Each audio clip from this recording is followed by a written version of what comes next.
ছোট্ট করে একটা খেলা খেলে দিলাম, মাটিকে তুলে নিয়ে আদমকে সৃষ্টি করে দিলাম শুধু তুই ইবলিশের ঈমানটা পরীক্ষা করার জন্য। ইবলিশের ঈমানটা পরীক্ষা করেছে। ওই ইবলিশ, আমি আল্লাহ, তুই সিজদা করেছিস কেন করেছিস? আমি আল্লাহর সিজদা, তুই ইবলিশ করেছিস, তবে ওই জায়গায় পৌঁছেছিস, ওই মাকাম পেয়েছিস। তবে বল কেন করেছিস? বলে আল্লাহ তুমি হুকুম করেছিলে। ওরে ইবলিশ, আমি আল্লাহ তোকে বলেছিলাম সিজদা করতে, তুই সিজদা করেছিস, মানে আমার আইনটা কি? আমার আইনটা ফরজ। এখন আমি আল্লাহ আদমকে সিজদা করতে বলেছি, এটা কার আইন? তাহলে এটা কি হবে?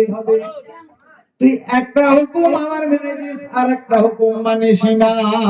আমি তো কোন জায়গায় বলি না আমার একটা হুকুম ছেড়ে দিলে তুমি মাফ পেয়ে যাবে। বলেছে? হ্যাঁ, আল্লাহ কোথায় বলেছে?